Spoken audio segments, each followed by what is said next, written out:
Hey everyone, welcome to the RotoGrinders Morning Grind Podcast. I'm your host, Stevietpfl. It's Thursday, it's January 7th, it's 2021. We have 5 basketball games and the 6 NFL games that we're going to talk about here on today's podcast.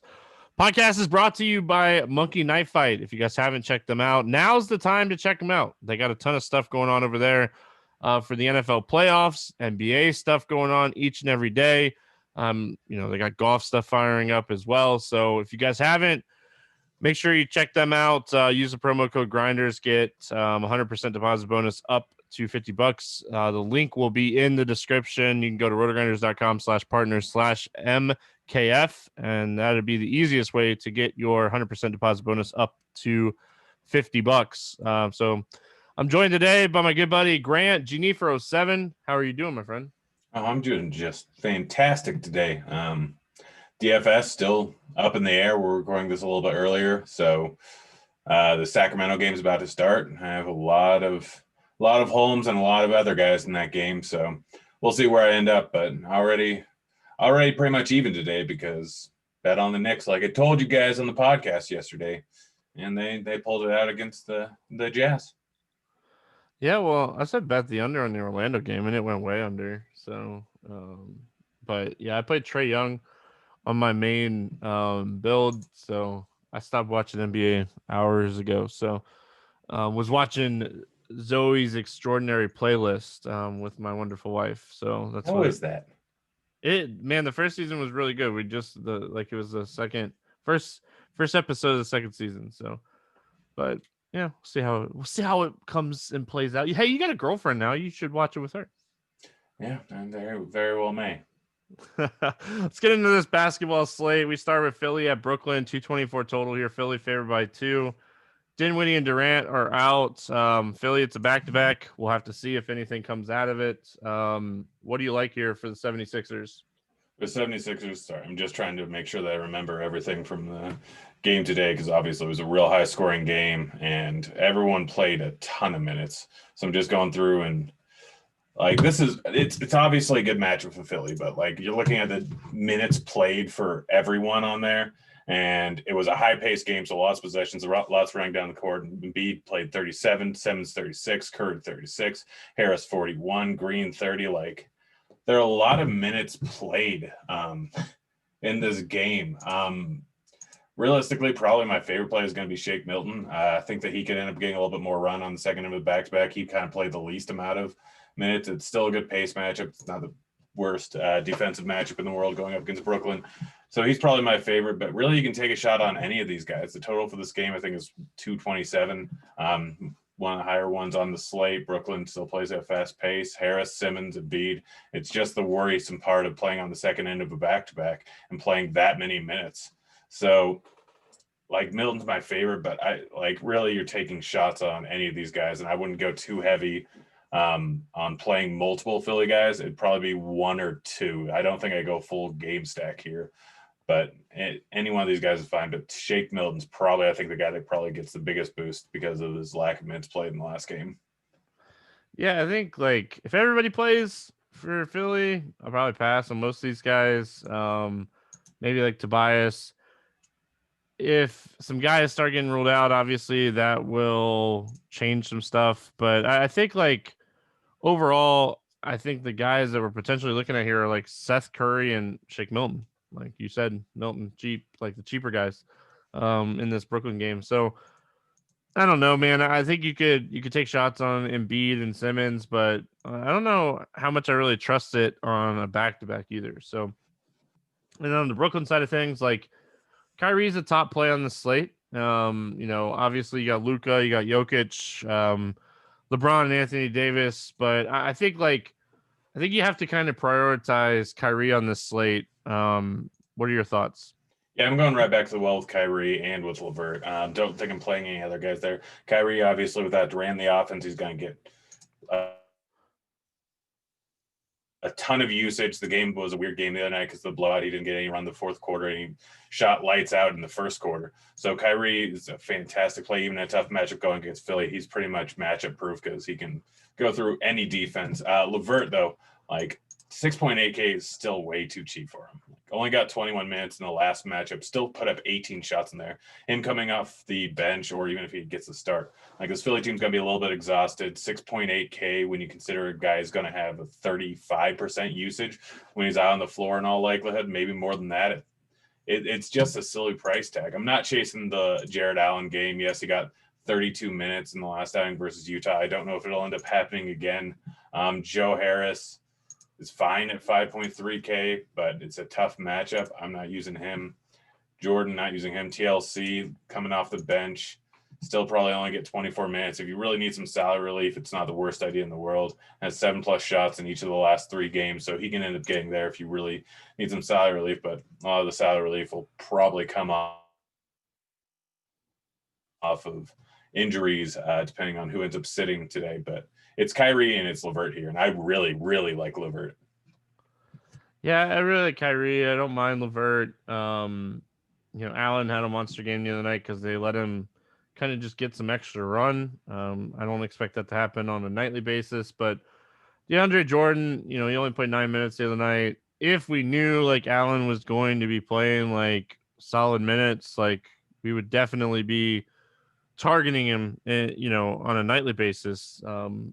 But I think like TLC, maybe he plays a couple extra minutes. Harris plays a couple extra minutes if this game stays close. So don't necessarily hate those guys. But I think Kyrie's the play from Brooklyn. Cleveland at Memphis, 212 total here. Memphis favored by 4 in this game. It's a back-to-back for Cleveland, and they're going to be very shorthanded here.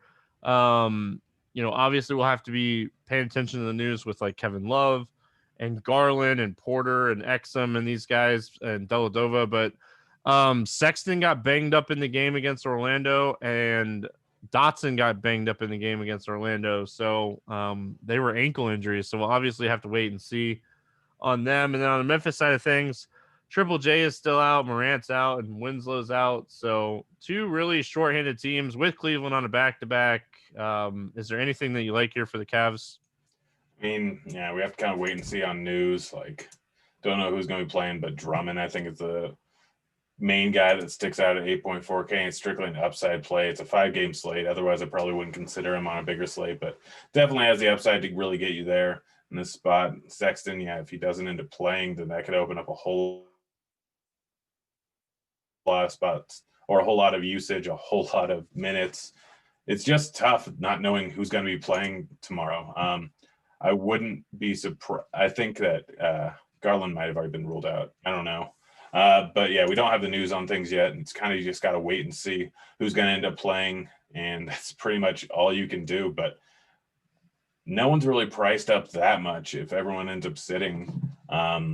So like, again, this is hard to dissect. If Drummond's out, obviously McGee becomes a fantastic play. If Sexton's out, like I'm going Dotson, I'm going Osman. Both of them are too cheap in all reality. So it just kind of depends on who's playing here. It's a real tough to dissect the night before.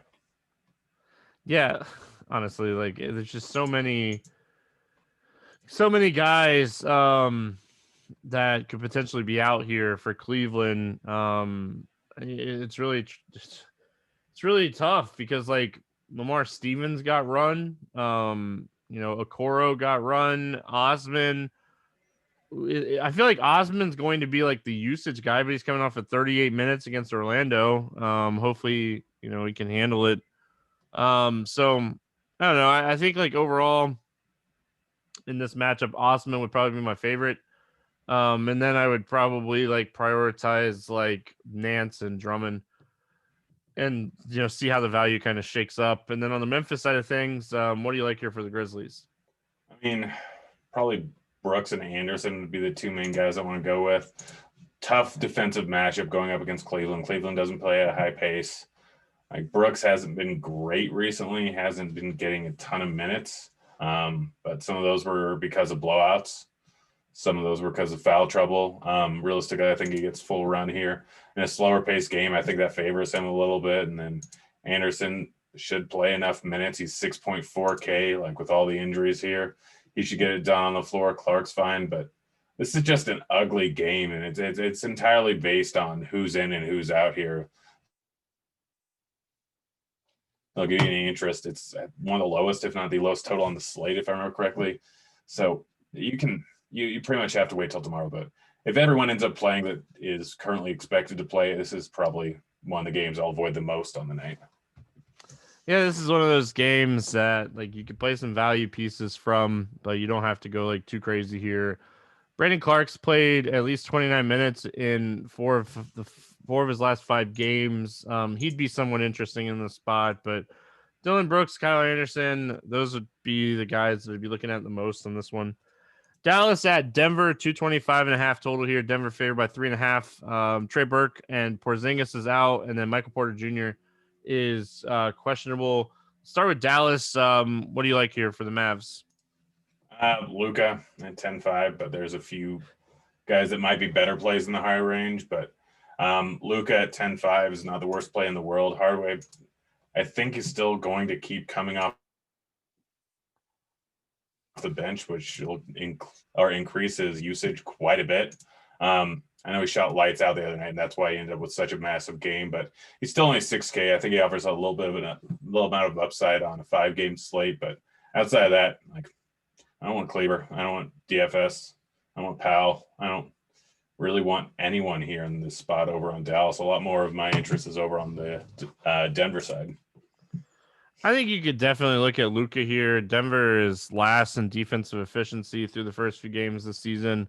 Luka, obviously a guy with massive amount of upside. Outside of him, like, you can look at some of these cheap guys. They're not my favorite plays. So I think like it's Luka hoping that like you get that monster ceiling game. Like he finally had one the other night against Houston, and like maybe he's healthy and we're good to go. And then on the Denver side of things, like, Jokic has just been an absolute beast. Your favorite player? Listen, I think I've taken enough L's on him to start the season already. But yeah, I think he's off to a really strong start. I think it's good for him. What do you like here for Denver? Jokic, obviously, is first and foremost the guy that I want to end up going with. It looks like Michael Porter Jr. is coming back from COVID protocols, so he should be playing. He should get minutes here going up against Dallas. Dallas is not a high-paced team, but they are a mediocre defensive team so far this year. So Porter's probably the second guy. I don't mind Jamal Murray. Know that he's pretty hurt and miss, but if you're talking a 5-game slate, I don't think he's going to come in a ton of ownership at 7-6, and he has some upside. But it's mostly those 3 guys. Harris is just, he'll get minutes and he'll get you nothing. Barton with MPJ, I think that might cut into his usage a little bit. It's MPJ, Murray, and Joker up at the top. I think a lot of the slate kind of, like a lot of the better plays on the slate are in the latter games and hoping they stay close. Yeah, I think this game could be like super sneaky good. I think it's going to be a close, faster, no defensive type of game. So like, I think this is one of those games that on a 5-game NBA slate, you could potentially get some correlation and stack, and I wouldn't argue it.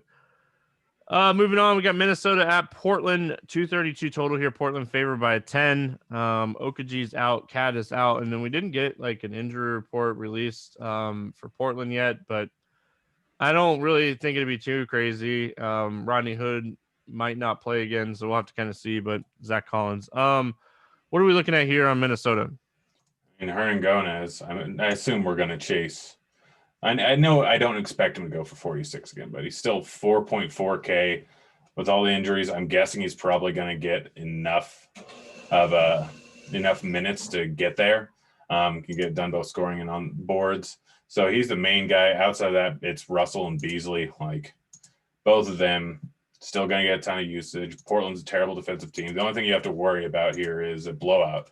So I'm mostly going to be stacking this game up, playing Hernangomez with one of Beasley or Russell. But Russell's price tag is 7.7, considering his upside is way too low. I mean, this guy had 60 points going up against Denver. Yes, he kind of looks trash at times, but if you're stacking up, like, his price tag's too low, not for his floor, but his upside. So if you're stacking up this game, if you're expecting it to stay close, he's an absolutely perfect piece. So I'm not playing him unless I bring it back with either McCullum or with Lillard. It's pretty much the best thing you can set into your lineups there. So Hernan Gomez is a fantastic play regardless, and definitely a guy you want to throw in the stack, but not going Edwards, not going Nas. Can't really trust Nas's minutes. Rubio looks horrible, and that's pretty much it. So it's pretty cut and dry. I think you can play Vanderbilt. He's 3.8K. Didn't get much of a price increase. Still could end up getting the minutes. So this is a spot where you can get some value if this game ends up staying close. Yeah, obviously you're just gonna kind of be waiting to see what the starting lineup looks like in general for this team, and kind of have to dictate your plays off of that. Like, is Hernan Gomez going to get the minutes, or is it going to be Vanderbilt? Could it be Culver? They still have a few guys that could kind of fill in for Okaji here. So give me the guy that's starting in this one more than anything else. But I think like we have to have interest in Hernan Gomez. He's going to be one of the chalkiest plays on the slate. But in tournaments, like, he's not the worst, like, I wouldn't even say fade, but underweight play on a 5-game slate, because he is going to be just so absolutely owned across like every type of contest. What do you like here for Portland? Mccullum Lillard. I mean, Minnesota is playing at the 7th fastest pace in the league, and they are the worst defensive team in the league. So kind of everyone. It's a Covington revenge game. I don't mind that, even though he hasn't really been doing a ton recently. Doesn't give you a huge amount of upside, but I think in a revenge game, he could end up shooting a little bit more, especially in a faster pace game. It kind of suits his style of play a whole lot. McCollum and Lillard, they've been doing what they've been doing, and they're going to keep doing it. Like, both of them are fantastic guys to play if you're bringing it back with Russell. Like I said, any lineup I have either of them in, I'm going to be bringing it back with Russell and probably Hernan Gomez, and then fading those guys in any game. Any lineup I don't have Lillard and McCollum. But yeah, it's pretty cut and dry here. Go with the guys that are going to play some minutes in this spot. I mean, if you really want to go with Melo, he offers a little bit of salary relief to stack up the game because Lillard and McCollum are so expensive. Derek Jones Jr. is going to be playing minutes in an easy matchup here. So 4.1K, probably a little too cheap for him. Like, this game has a ton of cheap plays and a few good studs here.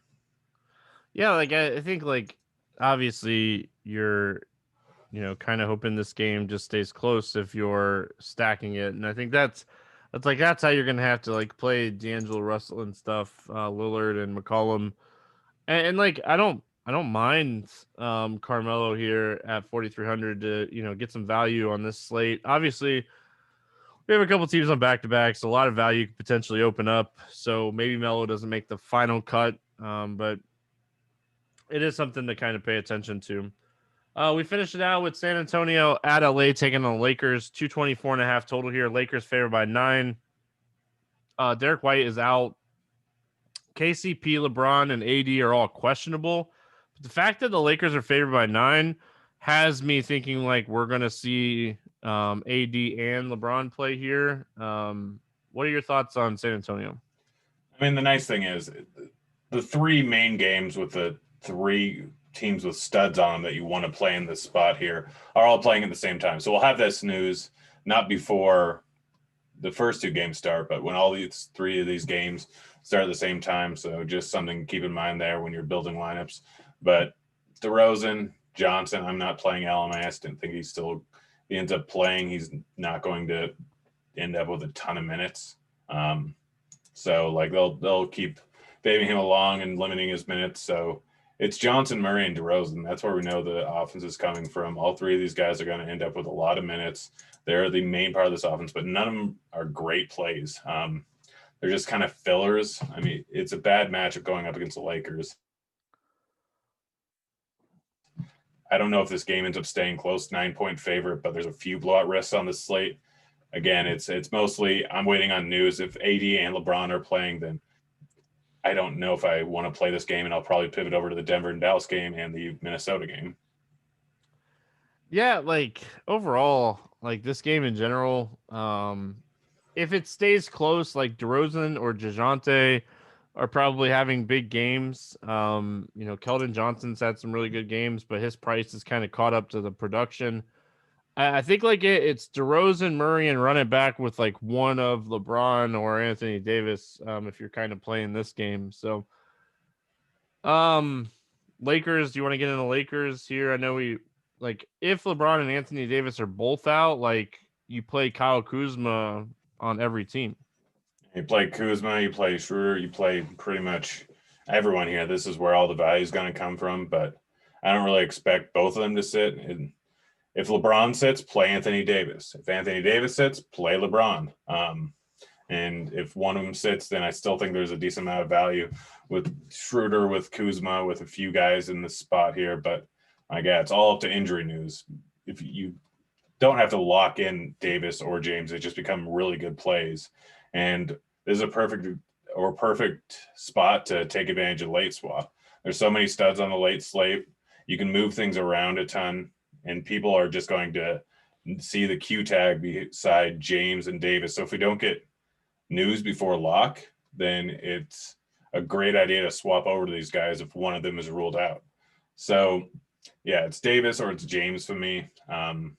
If they both end up playing, but not a huge interest in either, play one of them if the other's out, and they're both and he's a fantastic play. If both of them are out, Schroeder, Kuzma, Harrell are all fantastic plays. Horton will probably get the start too, end up playing a decent amount of minutes. But yeah, it's all kind of dictated by injuries to watch out for. But I think you're right. I think there is a decent chance both end up playing.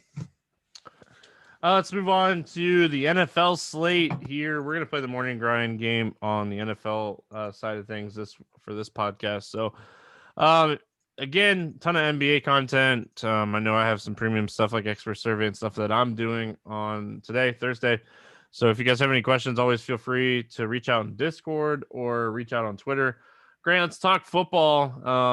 We're going to go through all 6 games, kind of just breaking down each game like we normally do. And then you guys can use the info for the 3 games or the 6 game slate, however you want to do it. We get started here with the Colts and the Bills. It's a 51 total. Buffalo's favored by 6.5 in this one. What do you like here for the Colts?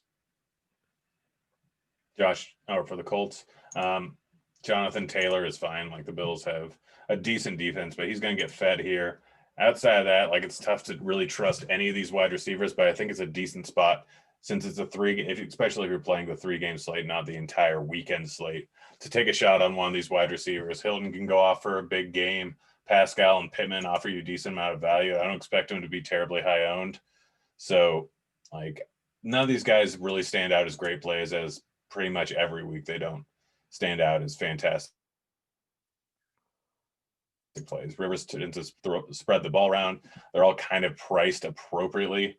So it's Taylor's the one guy that stands out as a good play in a vacuum. And then taking shots on Hilton would probably be my favorite, unless he's going to draw a ton of ownership. But Pascal or Pittman, because one of these guys can easily end up with a big game, like a slate-breaking game. But picking which one it's going to be, the chances of them putting up a huge dud is also pretty likely. It's the Colts offense. It's how it's always been this year. But it's worth taking a shot in GBPs. Hilton is probably my favorite from the bunch, but Jonathan Taylor is the one guy that stands out as a potential cash game play and just a good play overall. Yeah, we have a lot of great defenses on both slates. And this game obviously has the highest total on the 3-game Saturday slate. So second highest total on the weekend. I think Taylor is obviously someone that we're looking at. I'm not too worried about the shoulder thing. I think it's fine. I think T.Y. Hilton is a great run back option. In a game where if they're trailing, he could be getting some passes and some, easy stuff like that. I will say, if you want to get crazy in tournaments on the 3-game slate, I don't hate taking a shot on Hines. Just kind of hoping that you get some pass catching out of the backfield if they're trailing. But yeah, as far as Pascal and Pittman go, I lean Pittman. But I definitely want to see the ownership, because Pascal's been a guy that has had some big games here in the last couple weeks. So a lot of ways to go here with Indy. Let's go to the Buffalo side of things. Obviously, Josh Taylor is one of the top options at quarterback on this slate. I'm hoping Diggs is okay. I would assume he's going to be okay. I think they're being very careful with his oblique injury. What do you like here for Buffalo? Diggs, Beasley, Allen. I mean, this offense has been the same pretty much all season long. If you want to take a tournament flyer on someone, I think John Brown's not the worst idea in the world, but Diggs has been consistent all season long. Allen has been absolutely fantastic. It's in a must-win scenario because it's the playoffs. But you're not going to get – you might not get any more upside than you will get with Diggs and with Josh Allen on this entire slate. So it's pretty simple when it comes to the Bills' offense every week. If you want to take a tournament flyer in big field tournaments on either Moss or Singletary, always a shot that they get into the end zone. I think at tight end, Croft is actually – or not Croft, Knox is a good play. Like occasionally Josh Allen will throw it to random tight ends and they'll get into the end zone, and Knox has been his favorite target. Had 8 targets in the last game going up against Miami, had 7 against Pittsburgh. So he's been getting a decent workload over the last 3-4 games. He's definitely a guy you can go with on just a 4 games or on a 3-game slate. But Allen and Diggs are by far, in a way, the 2 top plays probably on the slate. Yep. Love those 2 guys. Love the John Brown call, especially if Beasley doesn't end up playing. But if Beasley plays, I think John Brown could even fly under the radar in that scenario. So he's certainly someone that I have circled for tournaments. Don't love the running game here. Singletary is cheap. Zach Moss is cheap. Like you said, if you want to take tournament flyers on those guys, but it's going to be Buffalo letting Josh Allen win or lose them this game, right? Like he's gonna be the reason they either go home or win, right? Yeah, pretty much. I mean, he's almost the entirety of their offense. Moving on here, we got the Rams and the Seahawks, 42.5 total here. Seattle favored by 3.5. We have so many uncertainties when it comes to the Rams. Is Jared Goff going to be ready? It doesn't sound like it's that great. Cooper Kupp is expected back. What are we looking at here on the Rams? It's a tough one to predict, especially if we don't know if Goff or if Goff or Kupp. I think Kupp is going to play, but I don't know if Goff is going to play. That obviously drastically changes the offense, changes the approach that we'd have in it. And I don't know if McVay is going to tell us before the game starts. Just trying to keep that competitive advantage. It's a smart move. But Akers at 5.1K is a silly price tag. Just absolutely silly. Don't know if Adams is going to end up playing for Seattle's defense, so I think that gives a little bit of bump to the passing game for the Rams. But Akers is going to be the ultra shock on the Saturday slate, isn't he? I would think he's going to be pretty popular. He's really cheap. I think he's going to be popular on both slates. Yeah, but yeah, Akers is by far the best play from the Rams. I don't mind taking a shot on Walford or the passing game, but Akers is the guy that stands out as the best point per dollar running back on the slate by a decent margin. Yep. He's going to maybe he's not popular because people are worried about like the injury, the matchup, any of that stuff, but I think he'll be pretty popular. And I don't know, man. In tournaments, I could see not playing him, but in cash games, I think you have to play Akers here. I think Cooper Kupp's really cheap too. Seattle side, I don't know, man. Chris Carson's banged up a little bit, dealing with a little bit of a foot injury. We really don't know like how serious that is, but the Rams defense is really solid. You know, they're 4th in DVOA against pass, 3rd in DVOA against the run. Is this the spot like Russ is going to have to go on win this game, or is this going to be like 2 weeks ago, 20-9? You know, Seahawks beat the Rams. Week 10, 16-23. Like the Rams beat the Seahawks. Like they haven't really had that like explosive game, but like if you're looking at like quarterback wide receiver combos on this slate, like Russ, DK, Russ, Lockett, like they have so much more ceiling than some of these other guys. Yeah, they do. The problem is, I still see them running the ball a decent amount. The Rams is a tough pass defense. The only way I can see playing Russ is if I'm playing Rams on the other side. Like that's really it. Metcalf and Lockett are fine as one-offs. Like I know, you like to pair your running back or your wide receiver and your quarterback, but Russ hasn't had over a 200-yard game or a 300-yard game since before the first time they played LA. Like Metcalf can end up with 160 yards. Lockett can end up with 160 yards.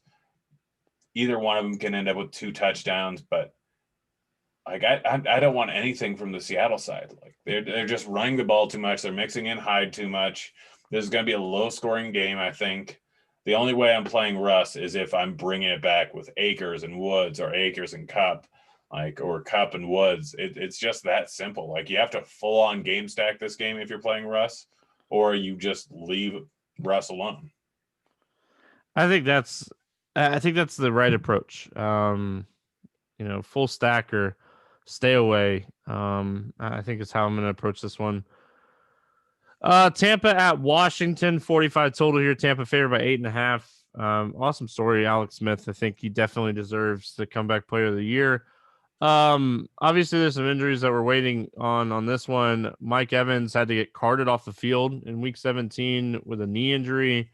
I'd be shocked if he plays, even though they said that like it's a possibility that he plays this weekend. What are we looking at here on Tampa? On Tampa, I mean, if Evans doesn't end up playing, then I think you can absolutely go with Godwin or Brown.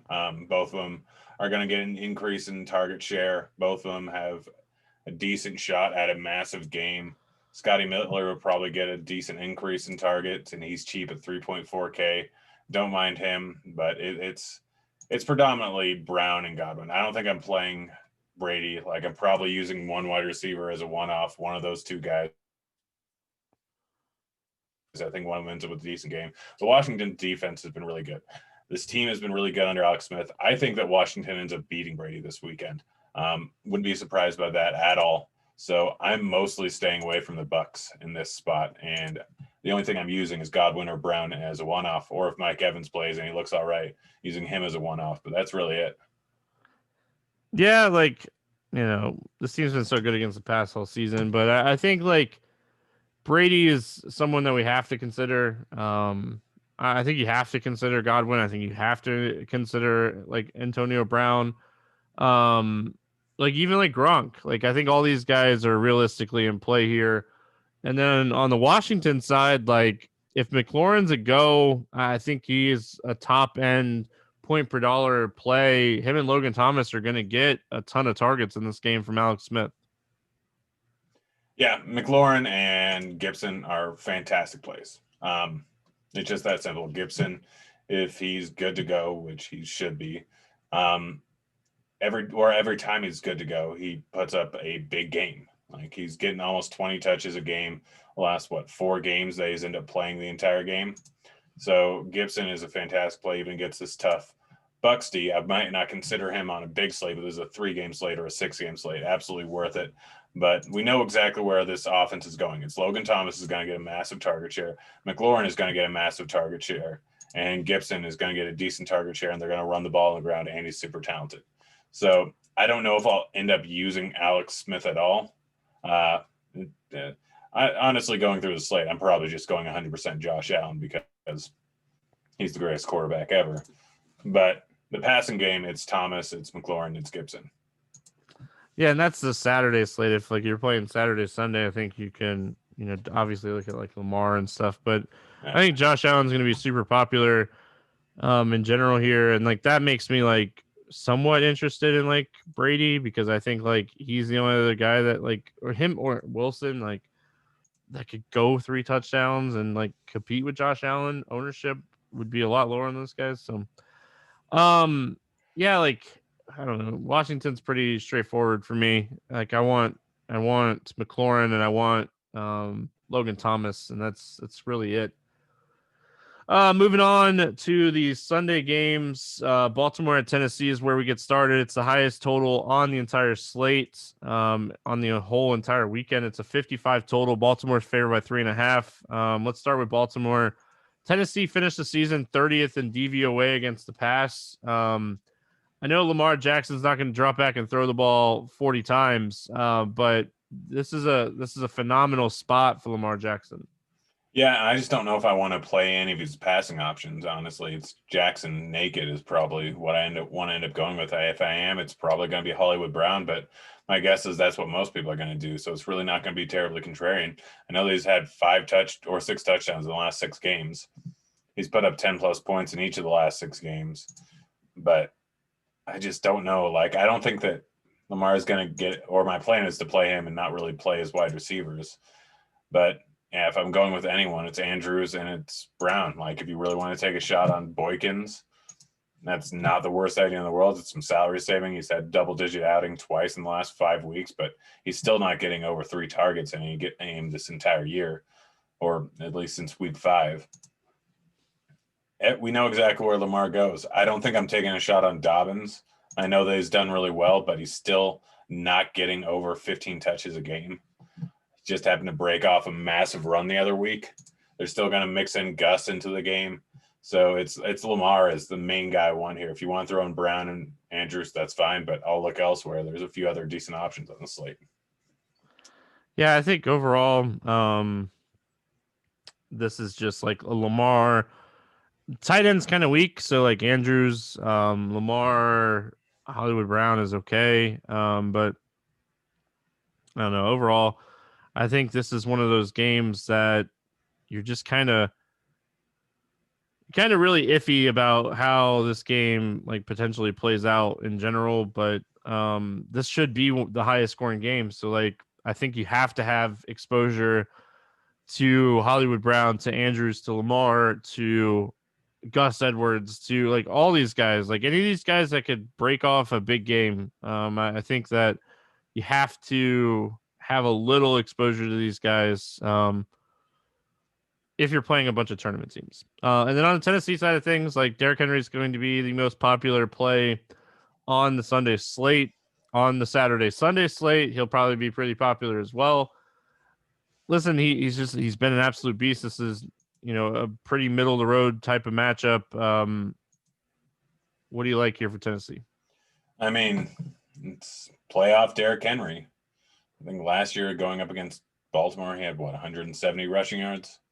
He's going to run the ball 30 times. Like this offense is run through him.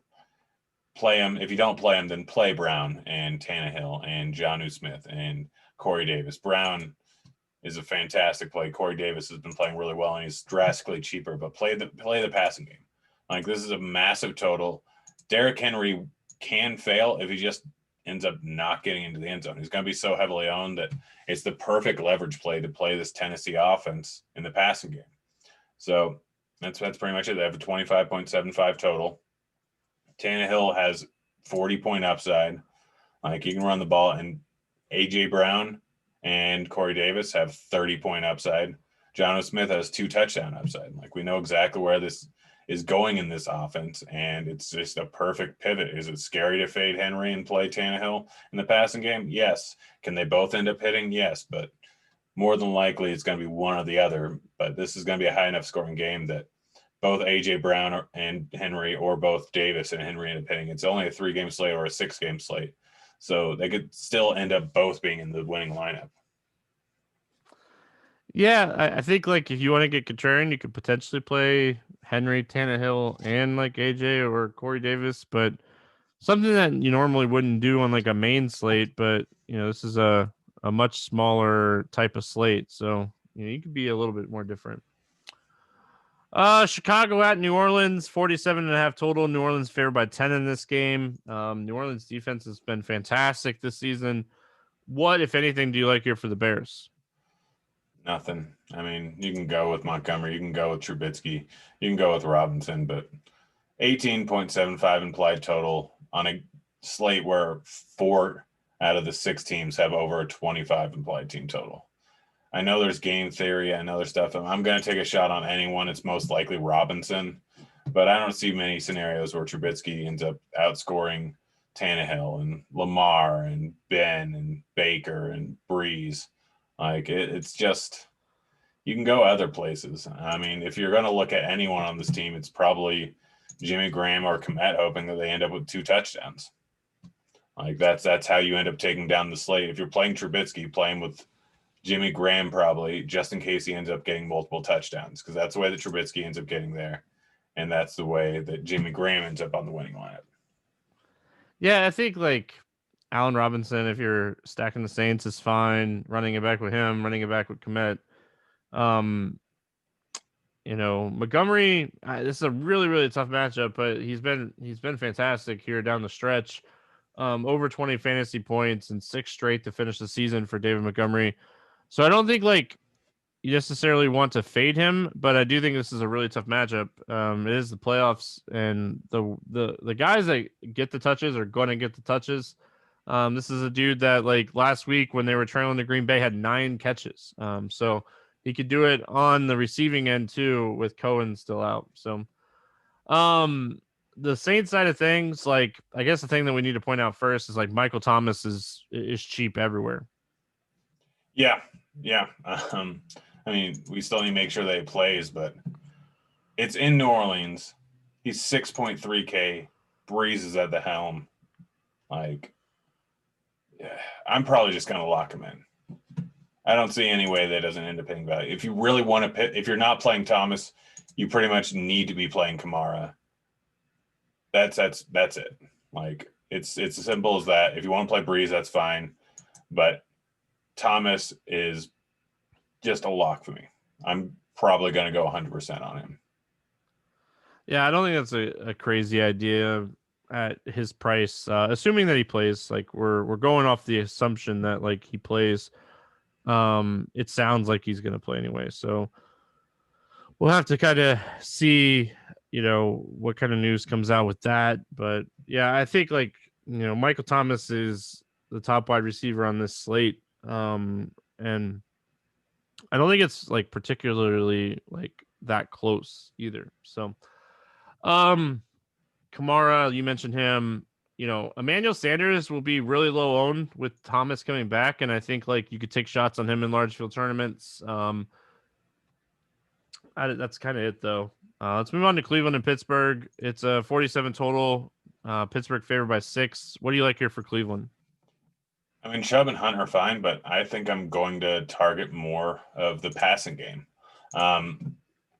They're going to run the ball. Cleveland absolutely is going to run the ball. But Baker was playing pretty well before all his receivers got COVID, and then he played a Pittsburgh team where all they needed to do was to run the ball, and then going up against the Jets, like it was just a weird matchup. For some reason, the Jets seem to beat everyone, but Baker is, I think, one of the sneakier plays on the slate, and pairing him up with Landry is one of my favorite plays too after Michael Thomas at the wide receiver position.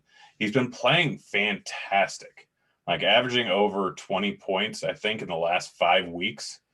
He's getting a ton of targets without OBJ. They finally, they had the few weeks of win games, and then they just been force feeding him all the time. He has touchdown equity. He has 10 catch equity. He has 100-yard equity. Like Jarvis Landry in a tough matchup versus Pittsburgh, I don't think many people are going to play him. I hope not. Yeah, I'm with you on this one. I like Landry a lot. Love the price tag for Landry. He's certainly someone that is going to make the cut for me this week. And I don't mind Baker Mayfield if you're looking for like a cheap guy and you're wanting to pay up with like guys like Derrick Henry and get full like Kamara maybe you want 2 top end running backs. So those are the type of teams that you could potentially build with Baker Mayfield. If you are playing a bunch of Baker Mayfield, I wouldn't mind getting some Austin Hooper in there as well. He has double-digit fantasy points in 3 straight games, touchdowns in 2 of his last 3. He's kind of like he's definitely someone we saw last year that can put up monster games. So don't mind him. On the Pittsburgh side of things, like this is one of the better matchups for passing and for running on the slate. I think like Deontay Johnson, he's another guy that's like a top end, wide receiver on this slate. Yeah, absolutely love Johnson. There's been one game where he's actually finished outside of last week. It was whatever his name. That was playing quarterback. Outside of that game, and I think one other game where he's finished this season, he's ended up with 10 plus targets. He's averaging 14 during that time, I think, or 13. Like this guy is going to get thrown the ball a ton. So in a PPR site like DraftKings, he's an absolutely fantastic play. If you want to go in bigger field tournaments with Claypool or Juju, both of them have pretty big touchdown equity, have a shot at 2 touchdown game. In massive tournaments like the Millionaire Maker, I think you can make the argument for James Washington, who can rip off an 80-yard play. But realistically on this slate, I mean, just I guess with the lineup build, it can be worth it because you're paying only $3K for that, and there's a lot of good spend ups. But there's going to be a lot of guys that go off for big scores on a slate with 4 teams above a 25 implied team total. Yeah, I really like the passing game just in general here. I think like that is the target for me on Pittsburgh. And I think you can look at Claypool. I think you can look at Juju. You can look at Deontay Johnson. You can look at really any of these pass catchers here, and just kind of hope you pick the right one at the end of the day. So, anything else from this one? No, honestly, I really only have interest in Johnson. I mean, you can take a shot on Big Ben and pair him up with 2 pass catchers. Ebron's not a horrible play. I'm staying away from the running game still. It's mostly just Johnson for me over on the Pittsburgh stuff. All right. Let's play the morning grind game, and then we'll get out of here. Give me your favorite quarterback. We're using all 6 games. Favorite quarterback to throw for 300 plus yards.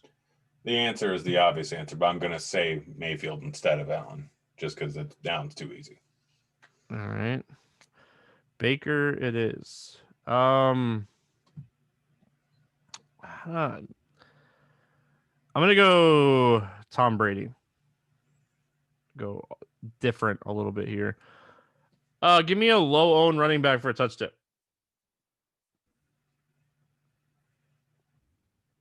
Is Gibson going to be low-owned? Yeah.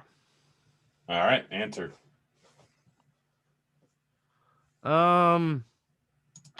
James Conner. I don't know if he'll be low-owned, but I'm going to go him.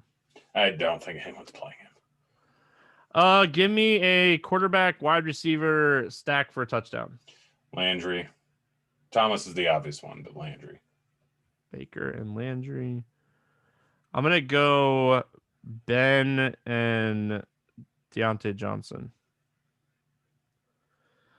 Give me a wide receiver that gets 8+ targets.